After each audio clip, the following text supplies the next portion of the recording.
તો ચાલો તો વિદ્યાર્થી મિત્રો ધોરણ 12 સંસ્કૃત અને આપણે એક નવો પાઠ શરૂ કરવો છે।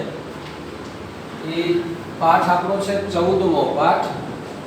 14મા પાઠનું નામ છે વિવાહ સંસ્કાર। જે માનવ જીવનના 16 સંસ્કારો છે એમાંનો એક સંસ્કાર એટલે વિવાહ સંસ્કાર। ગર્ભધાન સંસ્કાર જે આપણે બાળકનો જન્મ થાય જ્યારે બાળકનો માતાના ઉદરમાં સંસાર થાય ત્યારે પછી પંચમાસી બાંધે હાથની અંદર બહેનોને વધુ ખબર હોય જેના પંચમાસી બાંધે 5 મહિના છે ગર્ભની અંદર માતાના ઉદરની અંદર ગર્ભ હોય ત્યારે 5મો મહિનો બેસે કે એવું કંઈક હોય ત્યારે પંચમાસી બાંધે। પછી 7મો મહિનો આવે ત્યારે એનો આપણે શું કહેવાય જેને આપણે શ્રીમંત કહેવાય શ્રીમંત સંસ્કાર છે। એ શ્રીમંત સંસ્કાર થાય પછી બાળકનો જન્મ થાય ત્યારે એને ગળથૂથી પાય એ પણ એક સંસ્કાર છે। પછી છઠ્ઠીના દિવસે એનું નામ પાડે બરાબર છે એને નામકરણ સંસ્કાર કહેવાય। પછી બાળક છે એ 6 મહિનાનું થાય ત્યારે વિવિધ ફળો એને ફળોના રસ એને ચખાડે બરાબર એ રસ સંસ્કાર છે। પછી બાળક છે એ એનું 1.5 વર્ષનું થાય ત્યારે ટકો કરે ટકો મુંડો ટાવ ટાવ ખાલી મુંડો ખાવ ખાવ આપણે કહીએ એ મુંડન સંસ્કાર છે। અને 4 વર્ષ 4 મહિના 4 દિવસનું થાય એટલે વિદ્યારંભ ઘરે બેસાડી અને ભણાવે શીખવાડે એ બેટા એટલું લખ નામ કર વિદ્યારંભ સંસ્કાર છે। પછી 7-8 વર્ષનો થાય ત્યારે ગુરુના આશ્રમમાં ભણવા જતો જે તે સમયે ત્યારે વિદ્યારંભ સંસ્કાર થાય અથવા તો ઉપનયન સંસ્કાર થાય। પછી ત્યાં ભણે ને આતે ને પછી ભણીને આવે ને પછી એના લગ્ન થાય ને એ લગ્ન સંસ્કાર થાય પછી છેલ્લે મરે એ અંતિમ સંસ્કાર બરાબર છે। એટલે આ બધા આપણા 16 સંસ્કારો છે એમાંનો એક સંસ્કાર એટલે વિવાહ સંસ્કાર। પણ એ વિવાહ સંસ્કાર વાળો પાઠ ભણતા પહેલા એ વિવાહ સંસ્કાર શેમાંથી આવ્યો છે આપણા 16 સંસ્કારો છે એ કયા ગ્રંથોમાં છે વેદો છે ઉપનિષદો છે શેમાંથી લીધા છે તો એની થોડી ચર્ચા કરવાની છે। એટલે આપણે અભ્યાસ 4 પેજ નંબર 102 મારા પેજ ઉપર તમારે 101 કે 103 હોય તો મને ખબર નથી મારે 102 છે એની અંદર બને છે કે આ અભ્યાસ ચોથો છે આપણો। પહેલો જે અભ્યાસ છે એ છે ન્યાય પરિચય, બીજો અલંકાર, ત્રીજો છંદ અને ચોથો અભ્યાસ છે એ સંસ્કૃત સાહિત્યનો પરિચય। એમાં આપણે થોડુંક અમુક સાહિત્ય આપણે જોયું છે કાદંબરી બાણભટ્ટની કથા છે એ પણ આનું સાહિત્ય છે। પછી રામાયણ મહાભારત એ પણ આ જે આના પછી આ પેલું ગૃહ્ય સૂત્ર છે બીજું રામાયણ છે ત્રીજું મહાભારત હશે મહાભારત હા। પછી કાલિદાસનું કુમાર સંભવ ને એ છે પછી શિશુપાલ છે પછી કવિ છઠ્ઠું છે કવિ બાણભટ્ટને આપણે જોઈ ગયા। 7મું છે સૂત્રકનું મૃચ્છકટિક એ આપણે જે જોવાનું છે અને પછી હિતોપદેશ છે હિતોપદેશ આપણે લગભગ જોઈ ગયા। બીજો પાઠ આપણે ભણ્યા હતા ત્યારે લગભગ હિતોપદેશ આપણે જોયો હતો હિતોપદેશ જોયો છે ને ન હોય તો કોમેન્ટ કરજો સાહેબ હજી બાકી છે અથવા તો આપણે રૂબરૂ ભેગા થાવ ત્યારે મને કહેજો સાહેબ આ બાકી છે એટલે આપણે ક્લાસમાં ભણાવી દઈશું। એટલે હિતોપદેશ છે એ પણ આપણે ભણી ગયા। પુનઃ મૂષક ભવ ફરીવાર ઊંડાઈડો થા જ્યારે આપણે બીજો પાઠ છે કંકણસ્ય લોભેન કળાના લોભને લીધે એ છે। પછી આયુર્વેદ છે આયુર્વેદ એ આપણે ભણવાનું બાકી છે એ આપણે પછીનું કાવ્ય 18મું કે 8મું કે 9મું કાવ્ય છે એની સાથે આયુર્વેદ જોશું। 18મું પાઠ છે એની સાથે શુદ્રક જોઈશું જે પાઠ અનુલક્ષીને આવતા છે એની સાથે જોશું। કેમ કે 17મો પાઠ હતો તો બાણભટ્ટનું આશ્રમ વર્ણન છે કે કાદંબરીમાંથી લીધો તો આપણે કાદંબરી જોઈ ગયા। રામાયણ છે એ પહેલા આપણે કહી દીધી હતી અને આ 13મો પાઠ હતો અનપ્રદાત્ર ભવતી એ રામાયણને અનુકૂળ હતો પણ રામાયણનો નથી એ છે પ્રતિમા નાટકનો એ પાઠ હતો એટલે કાંઈ વાંધો નહીં એની સાથે અનુરૂપ હતું એટલે એ જોયું। પછી ખગોળ છે ખગોળનું આપણે આવતું નથી પણ ખગોળને બધું ભણવાનું છે 2 માર્કમાં ઘણું પૂછી શકાય।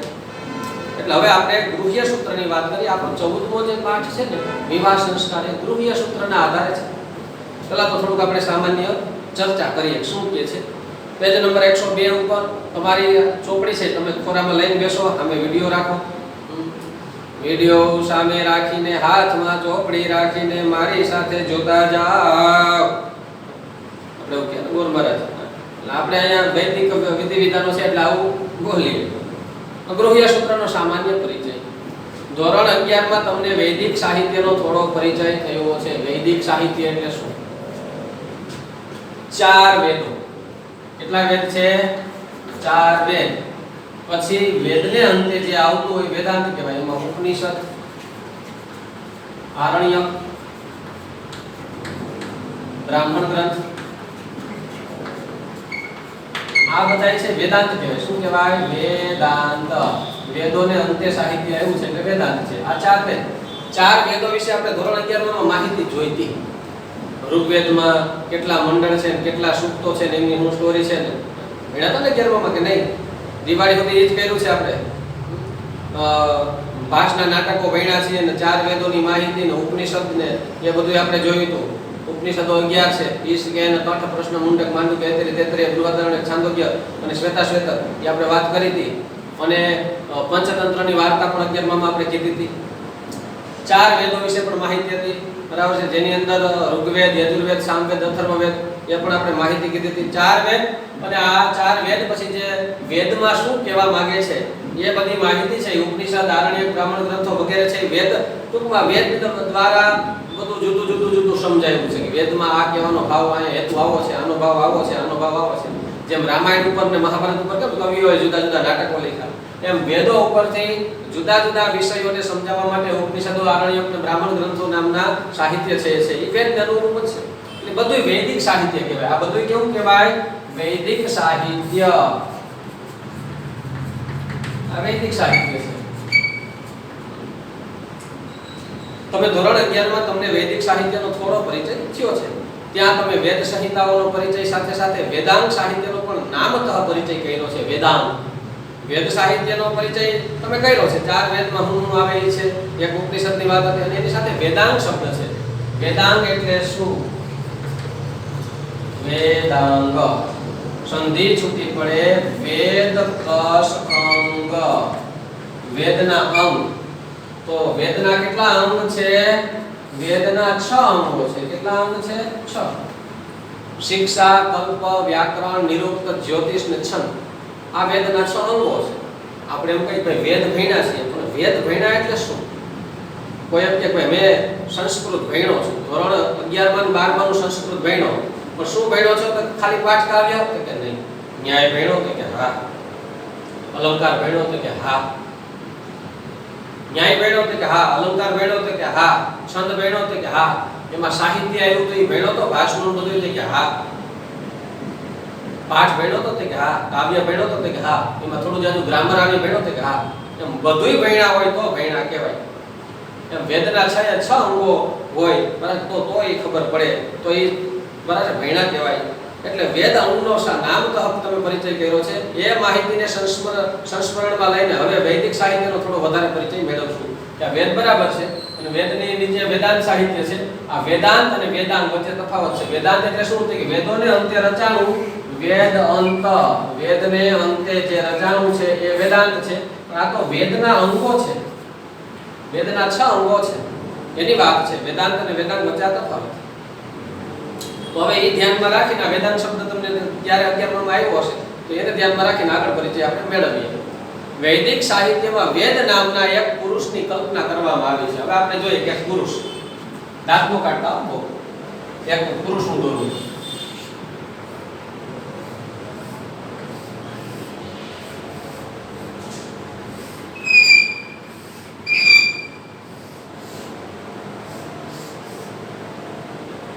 આ એના કાન છે, આ એની આંખો છે, આ એનું નાક છે, આ એનું મોઢું છે.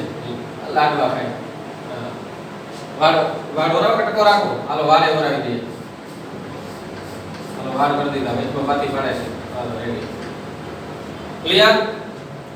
આનું નામ શું છે? આ ભાઈનું નામ છે વેદ. આપણે વેદ જોયો. વેદ નામનો આ કલ્પના છે. વેદ કલ્પના એટલે કે આ વેદ નામનો વ્યક્તિ છે. હવે જેમ મોઢું, નાક, આંખ, કાન, હાથ અને પગ હોય એમ માણસને જેમ 6 અંગ છે એવા વેદ આપણા વેદ છે એને 6 અંગો છે. વેદાંત શું વાત કરી છે કે ભાઈ વૈદિક સાહિત્યમાં વેદ નામના એક પુરુષની કલ્પના કરવામાં આવી છે. એ પછી જેમ માણસને પોતાની રક્ષા માટે મુખ, નાસિકા એટલે નાક, નેત્ર એટલે આંખ, શ્રોત્ર એટલે કાન, હસ્ત અને પાદ, હાથ અને પગ જેવા અંગો છે, તેમાં વેદ પુરુષની રક્ષા માટે, આ વેદ પુરુષની રક્ષા માટે, વેદોની રક્ષા માટે, વેદો તમારે સમજવા હોય. હવે હું એમ કહું કે ભાઈ તમને વેદ ભણાવું પણ વેદમાં છંદો પણ ભણવા પડે. વેદમાં જ્યોતિષ આવે એ પણ ભણવું પડે, વેદની અંદર નિરૂક્તા આવે એ પણ ભણવું પડે, બધું ભણવું પડે તો જ વેદ ભણ્યા કહેવાય. એમ કહો કે ભાઈ સંસ્કૃત ધોરણ 12 તમે ભણ્યા, છંદ અલંકાર નો ભણ્યા તો ભાઈ ભણ્યા નો કહેવાય. તો તમે આગળ શું શીખવી શકો? તમે સંસ્કૃતમાં ધોરણ 11 12 ની અંદર છંદ અલંકાર ન્યાય સાહિત્ય ગ્રામર કઈ ભણ્યા નથી તો તમે ખાલી પાઠ કાવ્ય ભણવાથી ખાલી અથવા વાંચી ગયાથી થાય નહીં. શીખવું પડે છંદ શું કે છે, એના બંધારણ શું હોય છે, અલંકારનો શું નિયમ છે, ન્યાય શું કહેવા માંગે, એમ બધાયના અંગો છે. એ પૂરેપૂરું ભણો તો જ તમે આગળ વિદ્યાર્થીને ભણાવી શકો અથવા તો એની જાળવણી કરી શકો. ભાઈ મને આવડે તો હું આગળની પેઢીને સમજાવીશ અને એને એ 100% સુરક્ષિત આપીશ. એની પાસે 100% સુરક્ષિત થયેલું છે તો બીજાને 100% સુરક્ષિત આપશે. એટલે આવી બધી વાત છે. એટલે તેની રક્ષા કરવી, વેદની રક્ષા કરવી. એટલે આ વેદ પુરુષની રક્ષા માટે નાસિકા તરીકે શિક્ષા, આ જે નાક છે એ છે શિક્ષા. પછી વાત કરીએ હસ્ત તરીકે કલ્પ, હાથ છે એનો કલ્પ છે, કલ્પશાસ્ત્ર.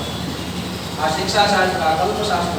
મુખ તરીકે વ્યાકરણ, એનું મુખ છે વ્યાકરણ. પછી ક્ષોત્ર તરીકે નિરુક્ત, ક્ષોત્ર એટલે કાન, કાન માટે એટલે નિરુક્ત. નિરુક્ત છે દાર્શનિક શાસ્ત્ર છે. પાદ તરીકે છંદ, આ છે છંદ છે એના પગ. અને નેત્ર તરીકે જ્યોતિષ.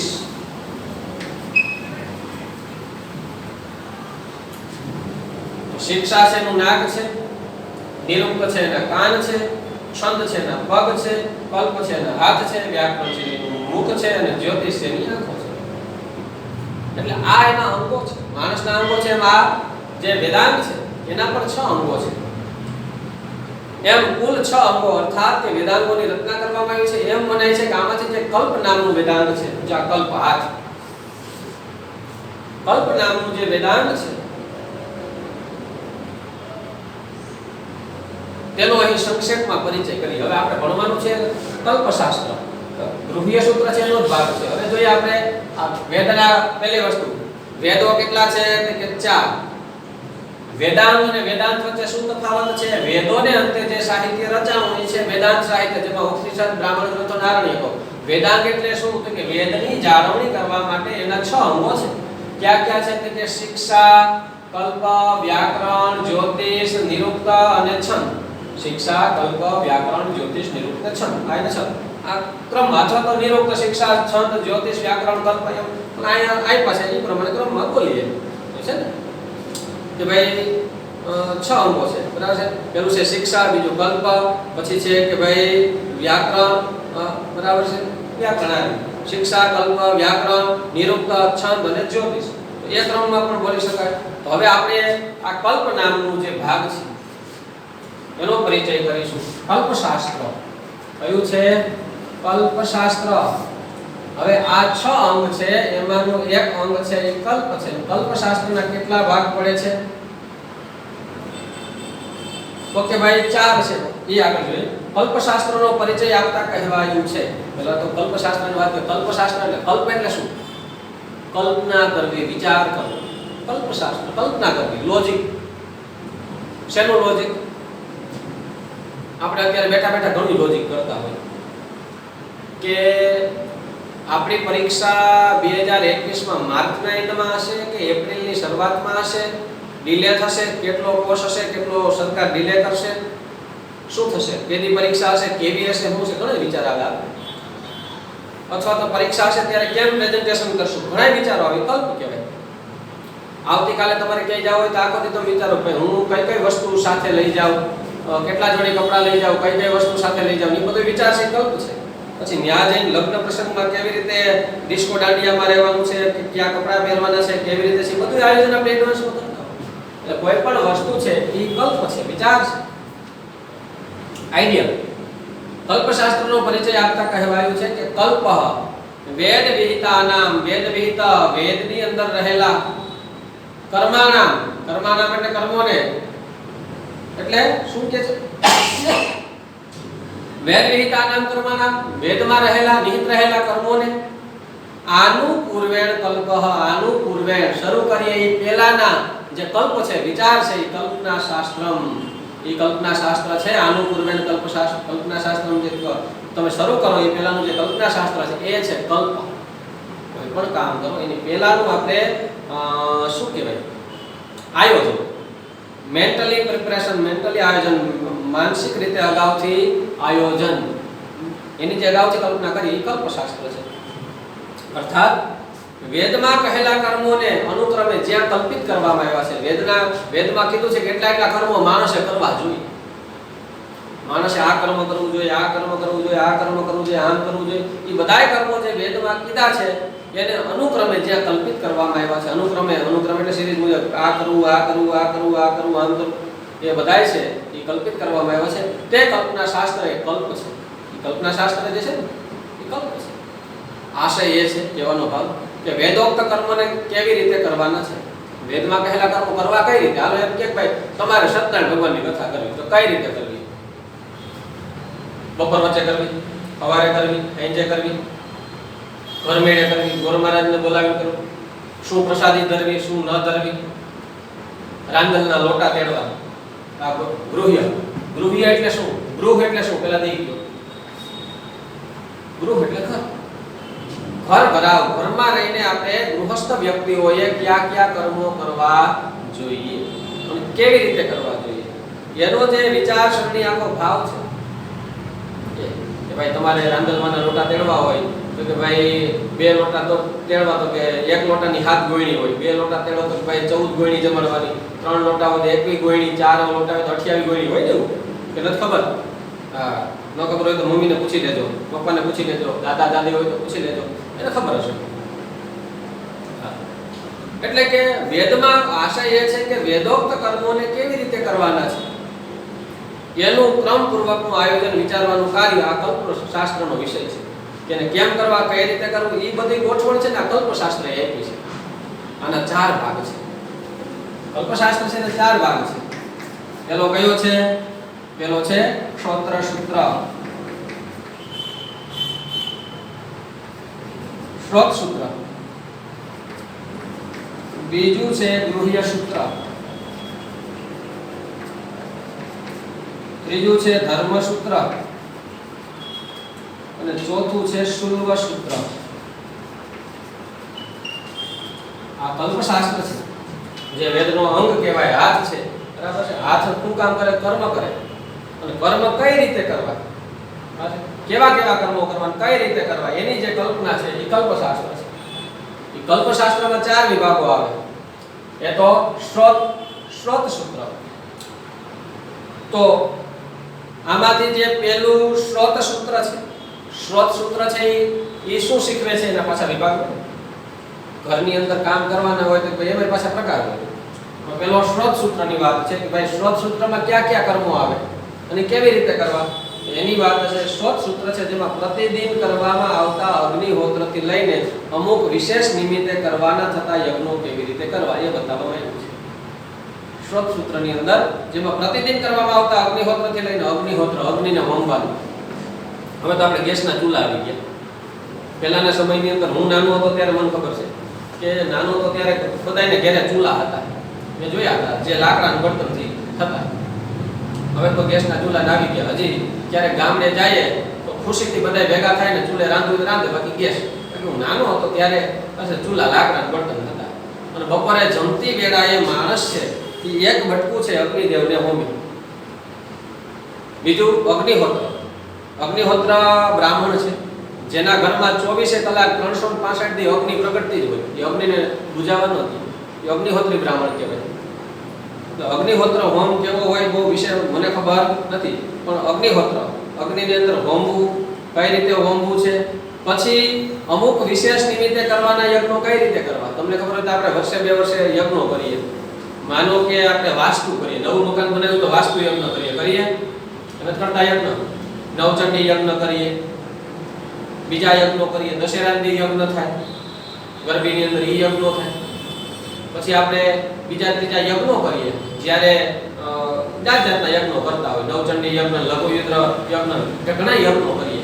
ઈ યજ્ઞો કેવી રીતે કરવા, શું કરવું, કોની હાજરીમાં કરવા, ક્યારે કરવા, કઈ તિથિએ કરવા, કેવી રીતે કરવા, કઈ કયા ફળો રાખવા, ક્યાં ક્યાં દેવતાઓના હોય, શું છે, એ બધી સિસ્ટમ છે. ઈ યજ્ઞો કરવાની ઈ બધી છે, ઈ શ્રોત સૂત્રનો વિષય છે કે તમે ગૃહસ્થી લોકો આ રીતના કરો. એ બતાવવામાં આવ્યું છે. બીજું છે ગૃહ્ય સૂત્ર.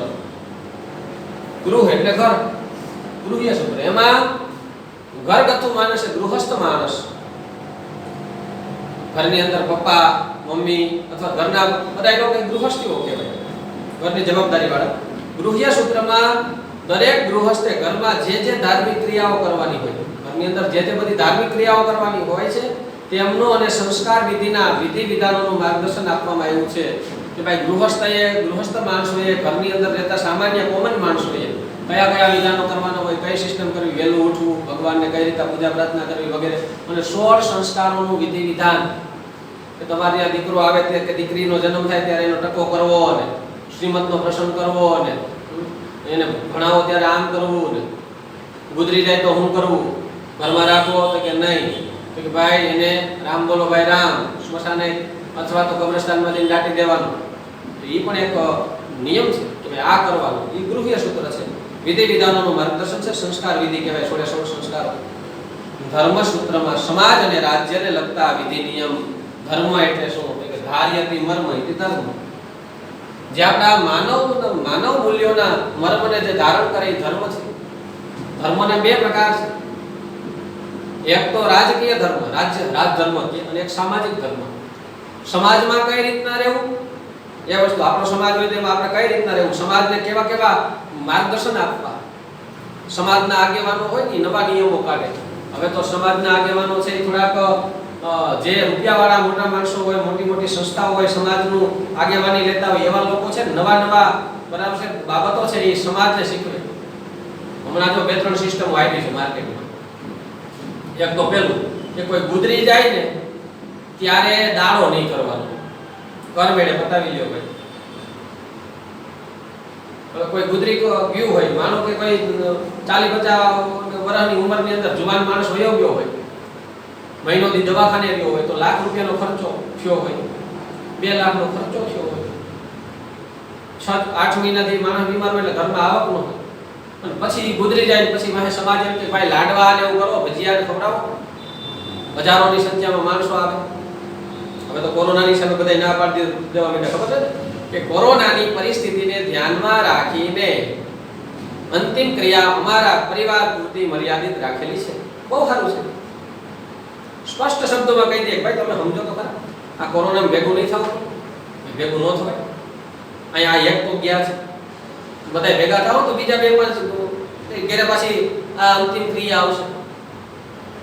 ઘર પે રહો, સુરક્ષિત રહો, માસ્ક પહેરતા જાજો, હાથમાં સેનિટાઈઝર વગેરે, અથવા સેનિટાઈઝર ન હોય તો કાંઈ નહીં, સાબુ તો છે ને, સાબુથી હાથ ધોઈ જ નાખવાનો. બસ તો આપણે સુરક્ષિત રહીશું. આ માનવ સંક્રમિત રોગ છે. એટલે કહેવાની વાત એ છે કે આપણે ધર્મની અંદર વાત કરીએ, ધર્મસૂત્રમાં સમાજ અને રાજ્યને લગતા નીતિ નિયમો. હવે સમાજની વાત કરીએ તો સમાજની અંદર કયા નીતિ નિયમો તો ભાઈ કે ભાઈ દારો નહીં કરવાનો, ઓલો નહીં કરવાનો. પછી લગ્નની વાત કરીએ. લગ્નમાં ઘણા મોટા ખોટા ખર્ચા કરે. હમણાં જ મને એક સાહેબ કહેતા હતા કે અમારા મોરબી બાજુ છે ને એક નવો રિવાજ આવ્યો કે દીકરીની હગાઈ થતી હોય ને ત્યાં 5-10 આગેવાનો છે એ પહોંચી જાય કે ભાઈ તમે કેટલો ખર્ચો કરવાના છો? કે ભાઈ અમે લગ્નમાં 10-12 લાખ તો કરવાના. દીકરી વાળાને પૂછે અમે 10-12 શું કરશો? તો હજારો લોકોને બોલાવીને લાડવા ભજીયા ખવડાવો. તો કાંઈ વાંધો નહીં, તમને ઈચ્છા પડે ત્યારે ગરીબોને ખવડાવી દીધો, અથવા તમારા હગાવાલાને એક સામાન્ય જમણવાર કરી દેતો. બીજા ખોટા ખર્ચા રહેવા દો. અને 10-10 લાખ રૂપિયા તમે બગાડવાના છો, ઉડાડવાના છો ફટાકડામાં, નામાં તેમાં ને. એ બેયના 10-10 લાખ ભેગા કરીને 20 લાખ કરી અને આ બેયના નામે મૂકી દો, જેથી કરીને એના છોકરાઓ મોટા થાય. અત્યારે બેંકમાં ફિક્સમાં મૂકી દો, 10-15-20 વર્ષ પછી એના છોકરા જ્યારે મોટા થાય, જ્યારે મોટા ભણવાના ખર્ચા આવશે, ત્યારે આ બાળકોને આ ફિક્સમાં મૂકેલા પૈસા છે ત્યારે 20 ના 30 ને 20 ના 40, 40 ના 80 થઈને આવશે. 8 વર્ષે કે 9 વર્ષે ડબલ થાય. જ્યારે છોકરો 18-20 વર્ષનો થાય, એનો કે દીકરી 18-20 વર્ષની થાય, ત્યારે 20 ના પેલા 8 વર્ષે 40 થઈ જાય, અને 8 ને બીજા 16 વર્ષે 40 ના 80 થઈ જાય. ત્યારે મોંઘવારી જાતી છે. અત્યારે MBBS માં સેલ્ફ ફાઇનાન્સમાં જોઈએ એટલે 50-60 લાખ રૂપિયા જોઈએ. ભારત એકવાર મેડિકલમાં ગયા પછી તો એનું વર્ષે જિંદગી બની જાય કે એને ક્યાંય નાનું મોટું વાંધો ન આવે. સારે કોલેજમાં વહી જાય, કોઈ એજ્યુકેશનમાં વહી જાય, કોઈ કંપનીમાં વહી જાય, કોઈ ખેતીવાડી અધિકારી બની જાય, કોઈ સારો ઓફિસર બની જાય, જે બની પણ ખર્ચો કરીને શિક્ષણની અંદર ખર્ચો છે એ એક જાતનું રોકાણ છે. જેમ ખેડૂતનો દીકરો 25,000 કે 50,000 નું બિયારણ ને ખાતર કેમ જમીનમાં વાવી દે, દાટી દે, રોકાણ કહેવાય. કારણ કે 50,000 નું એમાં રોક્યું છે તો પાછું વરસાદ થાય એટલે દિવાળીએ 2 લાખ રૂપિયાનું ઉત્પાદન થાય. 50,000 નું રોકાણ કરે 2 લાખ ઉત્પાદન. અત્યારે 2-5 લાખ રૂપિયા આમાં શિક્ષણમાં તમે વાપરશો તો આજીવન 25, 30, 40, 50,000 જેવી આવડત એવો પગાર કાયમી ચાલુ રહે. 5 લાખ રૂપિયા શિક્ષણમાં વાપરા હોય તો 25, 30,000 કે 40,000, 50,000 પગાર આવતો હોય તો વરસની 5 લાખ આવી જાય અને પાછું આજીવન. એટલે શિક્ષણ છે એક રોકાણ છે. એટલે તમારા બાળકોના શિક્ષણ પાછળ એનું મેડિક્લેમ અથવા તો એના મેડિકલમાં ખર્ચે ભાઈ મેડિક્લેમ કરી લ્યો. મેડિક્લેમની અંદર કે ભાઈ બીમાર પડે તો ઉપયોગી થશે. એટલે ઘણા લોકો આવા નવા નિયમો છે. એ આપણા સામાજિક નીતિ નિયમો છે. ઘણા જળ નિયમો છે. નહીં હો, તમારે 500 જણાને તો લગ્નમાં બોલાવવા જ પડે. તો સમાજની અંદર કેમ રહેવું કેમ નહીં, આ ધર્મસૂત્રનો વિષય છે. બીજું છે રાજ્યને લગતા વિધિ નિયમ, કાયદા અને કાનૂન. રાજ્યને લગતા આપણા રાજ્યના નિયમો શું છે? ગુજરાતની અંદર દારૂબંધી છે, બીજા રાજ્યમાં દારૂબંધી નથી. બીજા રાજ્યની અંદર જે દારૂ વેચતા હોય જે હોય પોહાય. ગુજરાતમાં આવે એટલે જેલના પાસામાં સીધો હોય જાય. 8 વર્ષ સુધી જેલમાં હળે. શું કરવાથી કે રાજ્યનો નિયમ છે. કોઈને ચોરી ન કરવી, કોઈનું ખોટું ન કરવું, કોઈને મારામારી ન કરવી, કોઈને હેરાન ન કરવા. હથિયાર નહીં રાખવાના. હથિયાર રાખો તો તમારી જરૂરિયાત શું છે? અને અમુક દેશોની અંદર તો જોઈએ એટલા હથિયારો મળે, ગમે એનું મર્ડર થઈ જાય. રાજ્યનો નિયમ કે ભાઈ આ રાજ્યના નિયમ પ્રમાણે રહેવું. એટલે સમાજના નિયમ અને રાજ્યના નિયમ એ છે આ ધર્મસૂત્રના વિષય છે. અને આને આચાર શાસ્ત્ર પણ કહે છે. શું કે આચાર શાસ્ત્ર? આચાર એટલે આખાનું અથાણું નહીં હો, આચાર. આચાર શાસ્ત્ર, ધર્મસૂત્રને આચાર શાસ્ત્ર પણ કહેવામાં આવે છે. આમાં માણસના વ્યક્તિગત કર્મો અને સામાજિક કર્તવ્યોને લગતી બાબતોનો નિર્દેશ છે. આચાર શાસ્ત્ર કેવું આચરણ કરવું? વ્યક્તિગત આચરણ કરવું કે ભાઈ મારે બરાબર સોસાયટીની અંદર સારા માણસની જેમ રહેવું જોઈએ, મારે કોઈનું લઈ ન લેવું જોઈએ, મારે ધાર્મિક વૃત્તિ રાખવી જોઈએ, મારે સમાજને એટલા ઉપદેશ દેવા જોઈએ. એ વ્યક્તિગત કર્મો અને સામાજિક કર્તવ્યો, સમાજને લગતા કર્તવ્યો એ છે, એને લગતી બાબતોનો નિર્દેશ છે. આ ધર્મસૂત્રોના આધારે સમય જતા સ્મૃતિ શાસ્ત્રોની રચના થઈ છે. જો કાઉન્સમાં છે આ ધર્મસૂત્રોના આધારે સમય જતા સ્મૃતિ શાસ્ત્રોની રચના થઈ છે. સ્મૃતિ શાસ્ત્ર, સ્મૃતિ ગ્રંથ ભણ્યા તમે? સ્મૃતિ ગ્રંથો વિશે વાત સાંભળી કે તમને ભૂલી ગયા હશો? હાલો ફરી પાછું યાદ કરાવું. આપણું બીજું કાવ્ય, પેજ નંબર પણ કહું, પેજ નંબર 6 ઉપર મારી ચોપડીમાં 6 નંબર છે, એમાં બીજું કાવ્ય છે સ્મૃતિ રસ સુધા. હવે જો પ્રસ્તાવનામાં જ લખ્યું છે કે સ્મૃતિ શબ્દનો અર્થ થાય સ્મરણ કરવું તે, પરંતુ સંસ્કૃત સાહિત્યમાં સ્મૃતિ શબ્દનો પ્રયોગ એક પ્રકારના ધર્મશાસ્ત્ર માટે થાય છે. ધર્મશાસ્ત્ર છે, આચાર શાસ્ત્ર, ધર્મસૂત્ર જે કહેવાય એટલે ધર્મશાસ્ત્ર માટે થાય છે. ધર્મશાસ્ત્રને સ્મૃતિ કહેવા પાછળનું કારણ શું છે? ધર્મશાસ્ત્ર અથવા આચાર શાસ્ત્રને સ્મૃતિ કહેવા પાછળનું કારણ શું છે? તો કે તેના દ્વારા માનવ ધર્મનું સ્મરણ કરાવવામાં આવે છે. ભાઈ તમારો મનુષ્ય ધર્મ શું છે? તમે પૂછે તમારો ધર્મ કયો છે? તો હિન્દુ ધર્મ. મુખ્ય એ નહીં, માનવ ધર્મ.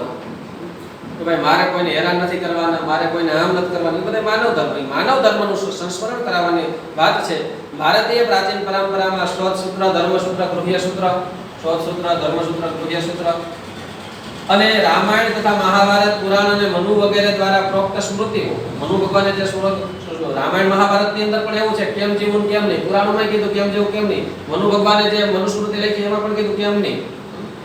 એટલે આ બધા મનુ વગેરે દ્વારા પ્રોક્ત સ્મૃતિઓ, આ બધા ગ્રંથોને સ્મૃતિ શાસ્ત્રની કોટીમાં મૂકવામાં આવે છે. કે આ બધા એક જાત સ્મૃતિ એટલે યાદ રાખી કે ભાઈ યાદ રાખવા જેવા કે ભાઈ માનવ જીવન કેમ જીવવું તે સ્મૃતિ કોટીમાં જ રાખવામાં આવે છે. ઓકે, પેજ નંબર 6 ઉપર વાંચી લો. ફરી પાછા આપણે વહી જઈએ પાછા આપણા ગૃહ્ય સૂત્ર ઉપર. એટલે આ ધર્મસૂત્રોના આધારે સમય જતા સ્મૃતિ શાસ્ત્રોની રચના થઈ છે. ધર્મસૂત્રના આધારે ધર્મસૂત્રના આધાર શાસ્ત્ર કહે કે ભાઈ આચરણ કેમ કરવું અને એના ઉપરથી જ સ્મૃતિ એટલે યાદ રાખવું કે ભાઈ સ્મૃતિ શાસ્ત્ર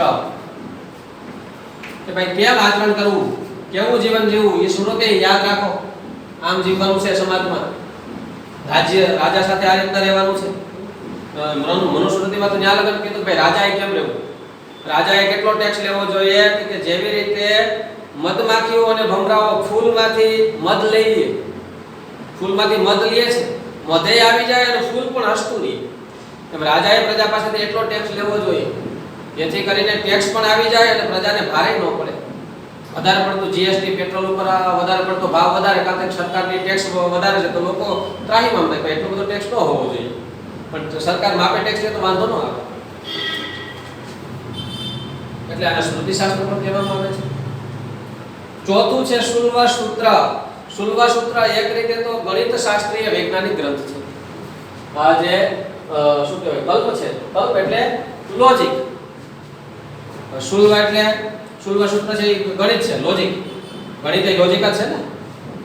કલ્પના કરવા કે ભાઈ ધારો કે x બરાબર y, તમને જ આવડતું છતાંય ધારો કે x માઈનસ y હોય તો y તો z બરાબર કેટલા હોય? તો ગણિતના સાહેબ કંઈક લખતા હોય, મને બહુ યાદ નથી, હું ભણ્યો જેવું તેવું ગણિત હતું, કાચું હતું મારું ગણિત, એટલે બહુ યાદ નથી. એટલે શુલ્વ સૂત્ર એક રીતે તો ગણિત શાસ્ત્રીય વૈજ્ઞાનિક ગ્રંથ છે. આમાં યજ્ઞકુંડ અને યજ્ઞશાળા બનાવવા માટે માર્ગદર્શન પૂરું પાડવામાં આવ્યું છે. યજ્ઞકુંડ કેવડો બનાવવો અને યજ્ઞશાળા કેવડી બનાવવી. તમને ખબર હોય તો મોટા મોટા યજ્ઞો થતા હોય કોઈ મોટા સંતો દ્વારા. આજે ખોડલધામનું ભૂમિપૂજન થયું ત્યારે હજારો લોકો છે યજ્ઞમાં બેઠા હતા.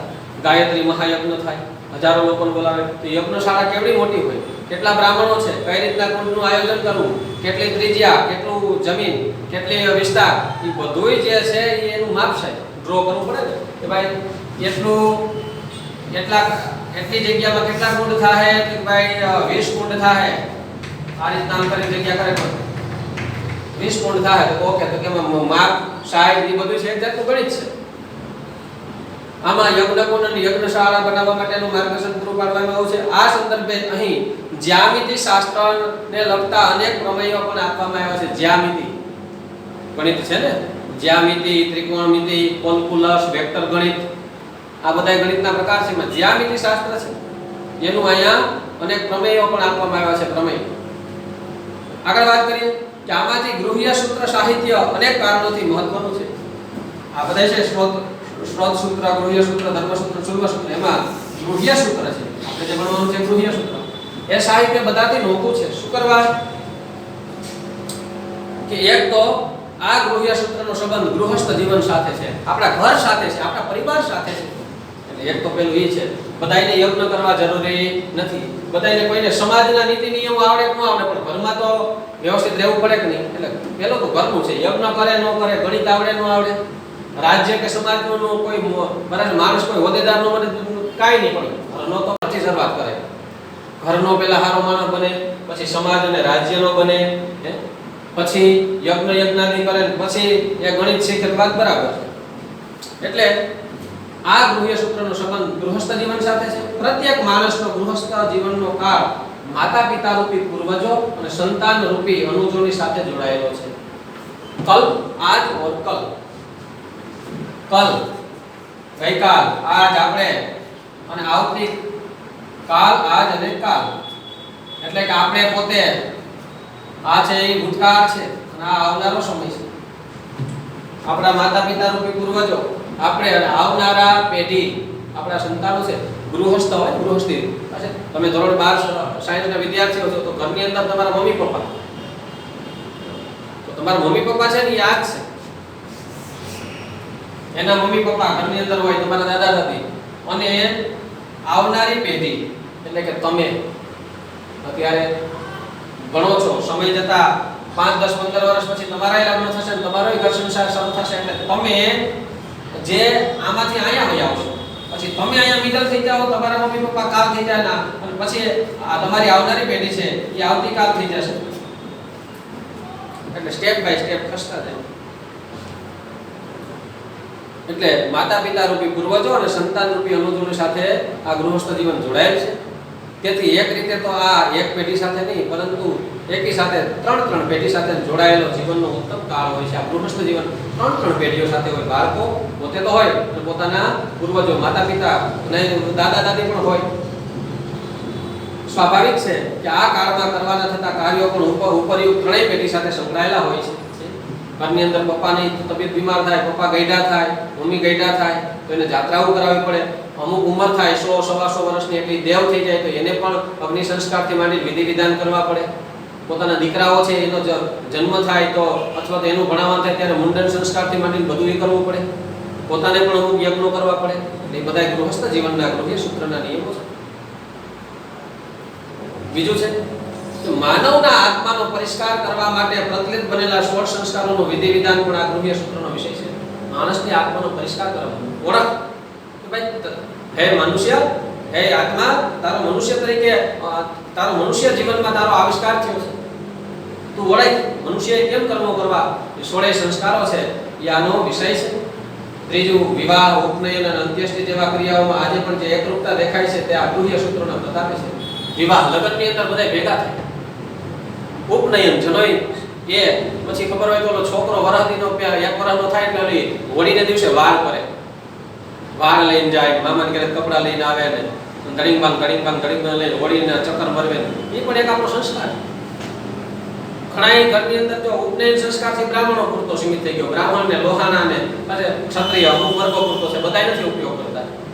અમુક જે આ જે છે રિવાજ અમુક જગ્યાએ શ્રીમત છે તો કે બેઠો ખોડો ભરે ને ઊભો ખોડો ને એવું બધું કંઈક હોય છે. અમુક શ્રીમત નથી કરતા, અમારે શ્રીમત ન થાય તો અમુક ઘર પૂરતા અમુક સંસ્કારો છે. પણ લગ્ન તો બધાય કરે. ગુજરી જાય ત્યારે બધાયને અંતિમ સંસ્કાર તો કરવા જ પડે. દાટે કે બારે કે જે કાંઈ પણ એ અમુક તો બધાય લાગુ પડે. અમુક છે અમુક લાગુ પડે ને અમુક નથી લાગુ પડતા. એટલે છતાંય વિવાહ ને છેલ્લે ગુજરી જાય ને એની અંદર બધા એકરૂપતા થાય. કે કોઈ ગુજરી ગયું ત્યારે ધોડીને જવાનું. હું થયું ખંભે થારીઓ નાખીને રામ બોલો ભાઈ રામ, રામ બોલો ભાઈ રામ, 100-150 જણા ભેગા થઈ. લગ્નમાં 100-200-500 જણા જેવી કેપેસિટી બધા ભેગા થઈ. કે ગૃહ્ય સૂત્ર એ નિયમ બનાવ્યા થાય કોઈ ગુજરી જાય ત્યારે હેલ્પ કરવી, લગ્નની અંદર હેલ્પ કરવા જાવું એ નિયમો છે તે તેદુના બન્યા છે. એટલે આ જે એકરૂપતા દેખાય છે બધી એ છે એ ગૃહ્ય સૂત્રનો પ્રતાપ છે. નકર તો બરાબર છે ક્યાંક જુદું જુદું ન હોય કે અહીંયા ગુજરી ગયા તો કે ન્યા ભાઈ ન્યા માણસો ભેગા નહીં થવાના, અહીંયા તો ન્યા ભેગા થાય. પણ બધા એકરૂપતા છે. વૈદિક સાહિત્યના કલ્પશાસ્ત્રના ભાગરૂપ વૈદિક સાહિત્ય છે એમાં આ કલ્પશાસ્ત્ર છે જે વેદાંત છે. વેદાંતમાંનું એક અંગ એટલે કલ્પ છે. એ કલ્પના ભાગરૂપ આ ગૃહ્ય સૂત્રનું સાહિત્ય ઘણું વિસ્તૃત છે. ગૃહ્ય સૂત્ર લાંબુ છે. આજે ગૃહ્ય સૂત્ર કેટલા છે તો ભાઈ ઋગ્વેદના 3 ગૃહ્ય સૂત્ર છે. ઋગ્વેદના કેટલા ગૃહ્ય સૂત્ર છે તો કે 3. પછી યજુર્વેદના 1+9, યજુર્વેદના 1+9 એટલે કેટલા થયા તો કે 10. સામવેદના તો કે 5 ઇંગ્લિશમાં લખી આગળ. અને અથર્વવેદનો એક ગૃહ્ય સૂત્ર 5 ને 1 6, 6 ને 10 16, 16 ને 3 19 ગૃહ્ય સૂત્ર છે. કેટલા ગૃહ્ય સૂત્ર છે તમારે યાદ રાખવાનું. ઋગ્વેદના 3 છે, યજુર્વેદના 1+9 એટલે 10 છે, સામવેદના 5, અથર્વવેદનો 1, ટોટલ 19 ગૃહ્ય સૂત્રો છે. એટલે એમ કુલ મળીને 19 ગૃહ્ય સૂત્રો ઉપલબ્ધ છે. આમાં સૌથી વધારે પ્રસિદ્ધિ આશ્વલાયન અને પારસ્કર ગૃહ્ય સૂત્રની છે. કયા બે ગૃહ્ય સૂત્રો 19 માંથી ફેમસ છે કે એક આશ્વલાયન ગૃહ્ય સૂત્ર અને બીજું છે પારસ્કર ગૃહ્ય સૂત્ર. આશ્વલાયન ગૃહ્ય સૂત્રને પ્રાચીનતમ માનવામાં આવે છે. કયું ગૃહ્ય સૂત્ર પ્રાચીનતમ છે તો કે ભાઈ આશ્વલાયન. આના રચયિતા આચાર્ય આશ્વલાયન છે. આશ્વલાયન નામના ઋષિ હતા આચાર્ય, એણે આ ગૃહ્ય સૂત્ર બનાવ્યું છે. આમાં ખૂબ જ સરળ રીતે સંસ્કારોનો વિધિ ઉપદેશ આપવામાં આવ્યો છે. પછી પારસ્કર ગૃહ્ય સૂત્રના રચયિતા છે આચાર્ય પારસ્કર છે. અહોના નામે ગૃહ્ય સૂત્ર બનાવ્યા છે.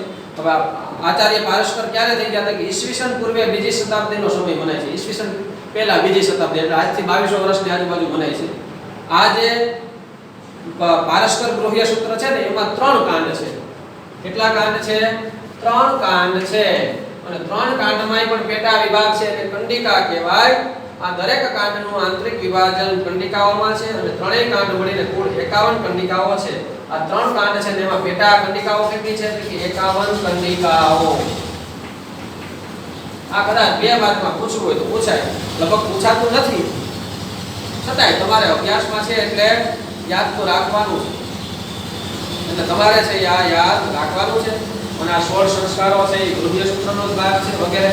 હવે આ તમને આ સમજાયું, આ વાંચી લેજો હજી એકવાર. અને એના આધારે આપણે હવે 14મો પાઠ શરૂ કરવા જઈ રહ્યા છીએ. નેક્સ્ટ લેક્ચરમાં આપણે 14મો પાઠ શરૂ કરીશું. ઓકે.